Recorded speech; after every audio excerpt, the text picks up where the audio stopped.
Montana Territory, July 1877, the sky cracked open with thunder the moment Helena Barlow stepped down from the supply wagon into the dust of Bitter Creek, her face streaked with sweat and dust, her hands still red from gripping the reins too hard. She did not flinch. Not when the townsfolk turned from her like she carried plague. Not when the preacher's wife hissed something low and ugly as she passed.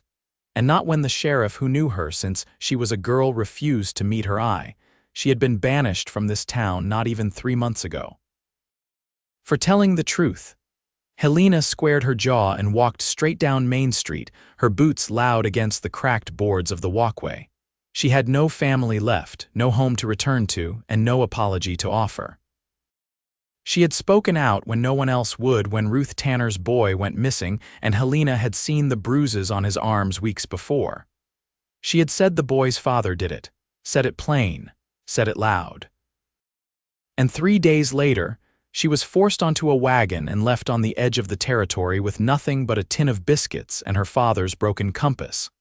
Now she was back, because the land to the north had burned, and the homestead she had tried to build alone had gone up in smoke. She had no choice but to return, whether they wanted her or not. Helena, a small voice called behind her. She turned quickly. 2 small feet pounded across the street, a little girl with a braid down her back and wide brown eyes charging straight into her. Helena dropped to her knees, arms open. "Letty," she breathed, holding the child tight. A boy followed, taller, leaner, but with the same dark eyes. "Lyle," Helena said softly, reaching for him too. Her niece and nephew, her sister Eveline's children, the only family she had left. "Where's your mama?" she asked, brushing dirt from Letty's skirt. The children's faces fell. Lyle looked away. "She died," Letty whispered. Helena's heart stopped. "When?" 2 weeks ago. Fever," Lyle said, jaw clenched. "They buried her out behind the church." Helena stood slowly, both arms around the children. "And who's been caring for you?" Lyle shook his head. "No one, just us." Helena didn't ask why. She already knew. The town wanted nothing to do with Eveline's sister. Even the children bore that weight now. She straightened and turned toward the livery.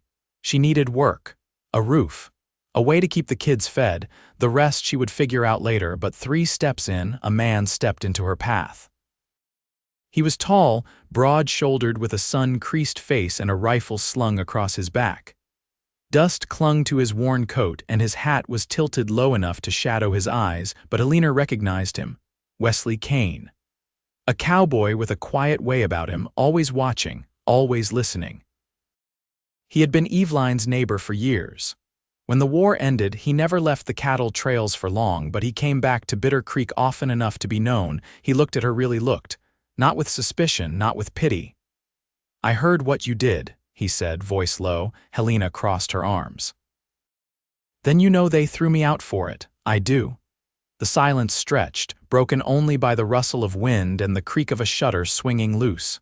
Wesley stepped closer. "That was brave, Helena, what you did. You were right, and they hated you for it." Her breath caught. No one had said that to her, not once. "I came back for the children," she said. "I know, and you are not going to do this alone." Helena blinked. "Why would you care?" Wesley took off his hat, his eyes warm and steady.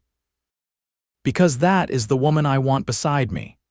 The words hit her like a strike to the chest. She stared at him, stunned. He shrugged. "I watched you grow up fighting for what is right. You do not bend just because it is easier." "I have seen men ride through fire with less courage." Helena's mouth parted, but no sound came out. He nodded toward the kids. "They need a home, you need help, and I have a ranch outside town that could use all 3 of you. You are offering me charity?" she asked. "No, Helena.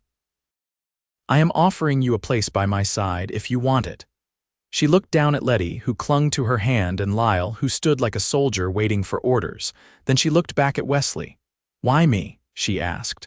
"Because I have had enough of quiet women who say nothing when things go bad. I want a woman who stands up. You are the strongest person I know." Helena swallowed hard. "I do not know what to say. Say yes." She hesitated, then nodded once. "Yes." Wesley smiled, holding out his hand. She took it, and just like that, everything changed. The rain had passed by the time Wesley led them up the narrow trail beyond the cottonwoods, dusk settling like ash across the hills.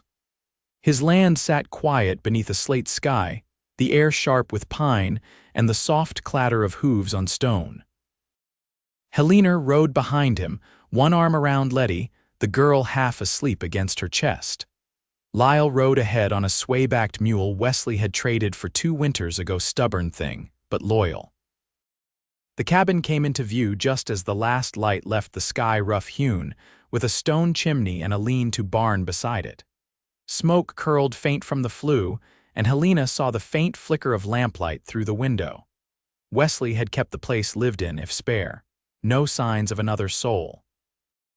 "You live here alone?" she asked, shifting Letty as they dismounted. "Since my brother passed," he said, tying off the reins. "He built most of it, I just kept it standing." Helena reached for Lyle's hand as they stepped inside. The floor creaked under worn boots, the scent of old cedar and lye soap lingering in the warm air. A kettle sat atop the stove, steam curling from its spout. 2 mugs waited on the table, one still damp inside. She took in the shelves lined with worn books, the saddle gear stacked neat by the door. The home wasn't grand, but it was clean, built with care. It felt like a place where nothing came easy, but everything that stood had been earned. "You can take the room at the back," Wesley said, nodding toward the narrow hallway. "There's a bed." "I'll sleep out here." "You don't have to, I do," he said firmly. "You and the children need privacy, that comes first." She nodded, not sure how to answer the unexpected kindness. No one had offered her such a thing in a long time without expecting something back. Lyle crossed to the fireplace and crouched beside the hearth, poking at the logs until the flames stirred higher. Letty settled onto a folded blanket near the rocker, her small face turned toward the warmth. "You've done well with them," Wesley said quietly, watching her kneel beside the girl. "I've done what I had to," Helena replied. "That's not always the same thing." He poured water into a tin basin, dipping a cloth before handing it to her. "You can still do more." She took it. "Why do you trust me?" He leaned against the wall, arms folded. "Because I saw how you looked when you heard about Eveline." Helena pressed the cloth to Letty's cheeks.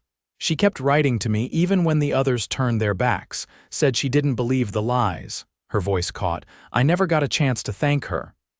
"You just did," he said. They were quiet after that. The wind scratched against the shutters, and beneath it, the soft breathing of children settling into sleep.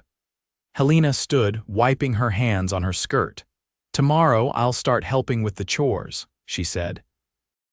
"You don't need to jump in all at once." "I do," she said, her tone firm. "You're taking us in, I won't sit idle." He didn't argue. Instead, he reached into a drawer and pulled out a folded scrap of canvas, laying it by the fire. "I'll take the floor tonight," he said. "You get some rest." Helena lingered a moment longer, her eyes on him, not just for what he said but how he said it.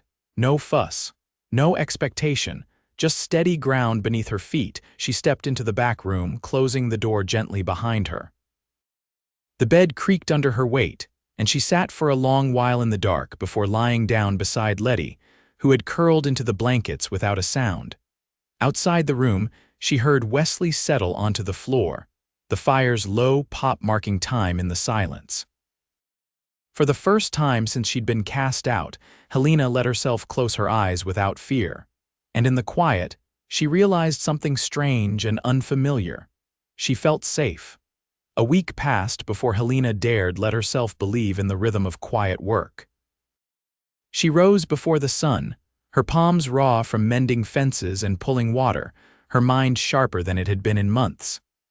Letty swept the hearth with careful strokes while Lyle helped Wesley with the cattle, his shoulders squaring a little more each day. They never asked for more than she could give, and never less than what she owed.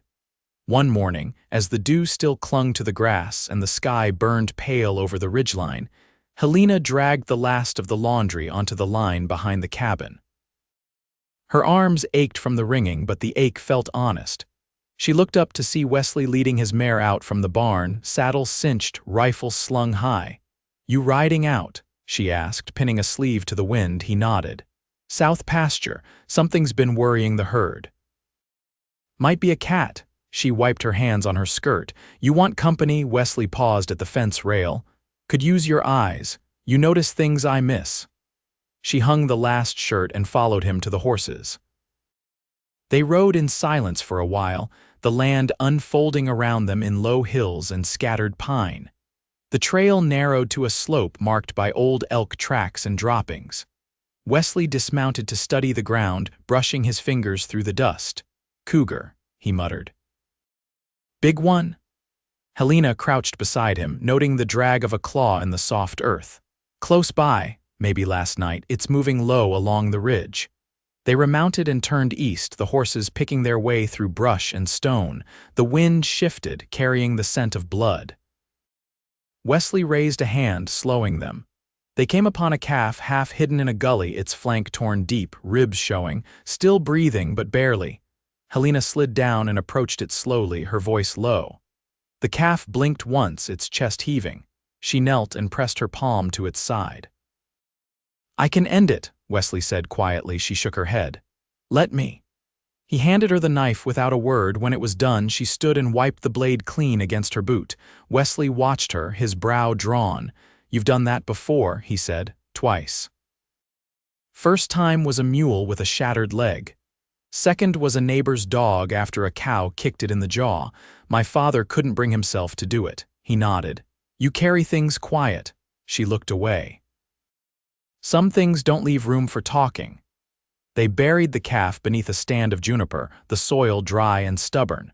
By the time they finished, Helena's sleeves were soaked through, her back throbbing, but she felt steadier than she had in days. Wesley leaned on his shovel. I've been thinking about what comes next. Next, for you and the children, this place can hold 4, but I don't want you feeling beholden. Helena wiped her brow with the hem of her sleeve. If I felt beholden, I'd have left the day after we arrived. His mouth twitched, not quite a smile. Fair, she set the shovel down, brushing dust from her skirt. You're not the kind of man who offers something he doesn't mean, I know that. He moved closer, his voice gentler. I meant it, Helena, what I said in town, I meant all of it. She looked up at him, the sun catching in his eyes. I believe you. The wind tugged at her hair, lifting strands across her cheek. He reached out and tucked one behind her ear, his hand warm, rough from the reins. I don't want to wait, he said. Not when we've already lost so much. She didn't step back. I don't know how to be someone's wife again, she said, her voice low. You don't have to be the way anyone else was, you just have to be you. Her throat tightened. What would it mean if I said yes? It'd mean you stay as my partner, as family. We build this place up together, raise those children like they're our own. No one comes between us, not this town, not the past. She didn't answer right away. The words settled between them like dust, honest and heavy. Finally, she reached for his hand and held it tight. Then yes. His shoulders eased, and for the first time he let himself smile. They stood there a moment longer, the ridge behind them and the sun rising full over the valley. Nothing rushed. Nothing forced, just two people, weathered and willing, choosing what came next. The wedding was held at first light, with only the wind and the ridge peaks for witness. Lyle stood beside Wesley, his boots polished and his shirt newly scrubbed, the boy's chin lifted with quiet pride. Letty clung to Helena's hand, her hair braided with a strip of blue calico Helena had found tucked in the bottom of Eveline's old sewing basket. The preacher rode up from Dry Notch before dawn, his coat smelling of pipe smoke and moths, and said the words without pause or flourish. Wesley's voice didn't shake when he took her hand. Helena's did, but only once. After the vows, they shared coffee on the porch, the 4 of them wrapped in blankets against the morning chill. The sun crept slow across the fields, gilding the frost-tipped grass. Wesley didn't speak much, just set his hand over hers where it rested on the railing and left it there. By afternoon, she took down Eveline's old curtains, replaced them with fresh muslin cut from a bolt Wesley had traded for last season. She folded the old ones carefully, stowed them in the chest at the foot of the bed. Not because they were pretty time had yellowed them, but because her sister's hands had stitched every hem. That evening, Wesley brought in a cedar box from the barn loft, its lock rusted but still firm. He set it on the floor beside the hearth, brushing the dust from its lid before opening it. "My brother kept every scrap he thought might be useful," he said. "Most of it's junk. But there's some things worth keeping." Helena knelt beside the box, lifting out a small tin of nails, a folded oilcloth, a pair of child's leather gloves. Beneath those, a book with a cracked spine and arithmetic primer, with neat notes penciled in along the margins. "We can teach them together," she said, glancing toward the children where they played pick-up stones near the barn steps. "They're bright. Lyle's got a head for numbers." Wesley nodded. "He'll need it." "I plan to let him help with the ledgers come spring." They worked until the fire died low, sorting the box between them. When she finally rose to light the lamp, Wesley caught her wrist gently. "You still feel like you're waiting for someone to knock the ground out from under you." She didn't deny it. "I keep hearing them. The way they talked when I passed through town, I know they won't forget."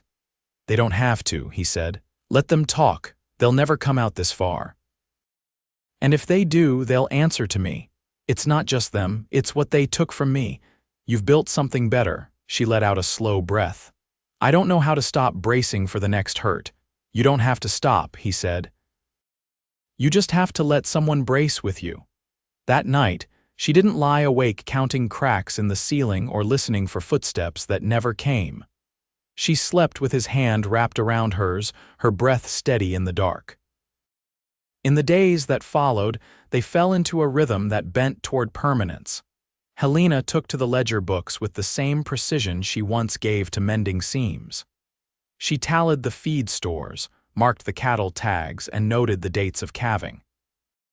Wesley carved a new cradle for Letty and showed Lyle how to shave fence posts without splintering the wood. The boy's hands blistered, but he said nothing of it. On the first cold morning of September, Helena found a parcel wrapped in brown paper beside her plate. She opened it to find a wool shawl dyed the color of pine bark. "I saw you shiver on the porch last week," Wesley said, sipping his coffee like he hadn't just handed her something finer than any gift she could name. She ran her fingers along the edge of the weave. "You didn't have to do this." "I know," she looked up at him. "But you did anyway." He reached for her hand again, not to make a point, not to protect her, but because it had become the most natural thing in the world, and she let him because it no longer felt like bracing. It felt like belonging. By late October, the cottonwoods had dropped their last leaves and the wind came down from the mountains with teeth in it. Helena stood in the root cellar, inspecting the shelves of canned peaches and pickled beets, counting the days left till first snow. She wrapped her shawl tighter, not from cold but from the weight of what it all meant. They had made it through the start, and now came the stretch of living. Above her, boots scraped the porch. When she stepped back into the kitchen, Wesley was hanging up his coat, his shoulders dusted with straw.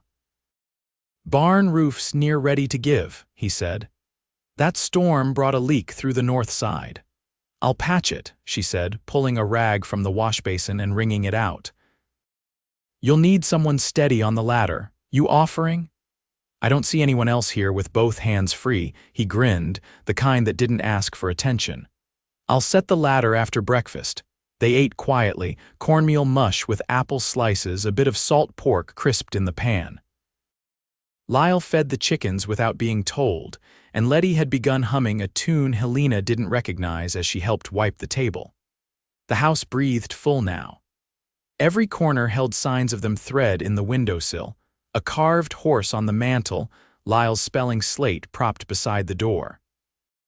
By mid-morning, Helena was atop the ladder, a hammer in one hand and a strip of pine in the other. Below, Wesley held it steady, glancing up only when nails stopped ringing. "You ever think about what you'd be doing if none of this had happened?" she asked, squinting at the seam where the roof dipped. "I try not to," he said. "Regret's a poor carpenter," she nodded, setting another nail. "I used to think I'd teach, open a school somewhere quiet. Read to children by lamplight until the day I couldn't see the page. You still could." I don't know. The world feels smaller now, but more real, like I finally stopped waiting for it to be something it never was. Wesley didn't answer right away. When he did, his voice was low. I used to think I had to earn peace by working myself half to death. Like it was something given only after the last fence was mended and the last horse broke. And now I think maybe peace shows up when you stop chasing it and start tending to what's already yours. She looked down at him, her hand resting on the ladder's rung. You think I'm yours? I know you are. She climbed down slow, steady, and when her boots touched earth, he didn't wait. His hands settled against her waist, sure and warm, and she leaned into him like she'd carried her weight alone long enough. That night, Wesley pulled out a folded map from beneath the bed frame. He spread it across the table while the fire snapped low and Lyle read beside Letty, tracing words with his finger. There's a parcel east of here, he said. Cleared land, good soil. If we fenced it off right, we could plant oats come spring. Helena studied the lines. We'd need seed and another plow. I've been saving, we're close. She touched his wrist. Let's do it. He turned his hand beneath hers, lacing their fingers. We're building something that lasts, she nodded. And not just with nails and boards. The snow came soft that year, layering the hills in silence. On the first full storm night, they all slept close, the wind rattling windows but never breaching the warmth inside. Wesley's arm circled Helena beneath the quilt, her breath tucked against his collarbone. In December, a letter arrived by post rider. Helena opened it with care. It was from a woman in Three Forks asking if she would consider teaching 6 children out of her home. Word had traveled, it seemed. Not about what drove her from Bitter Creek, but about what she'd built since. Wesley looked up from the hearth where he was mending Lyle's worn boot lace. You want to do it, she folded the letter. Not yet. Maybe next year. For now, I want to be here, he nodded. Then we'll hang the bell when you're ready. In the spring, they did plant oats.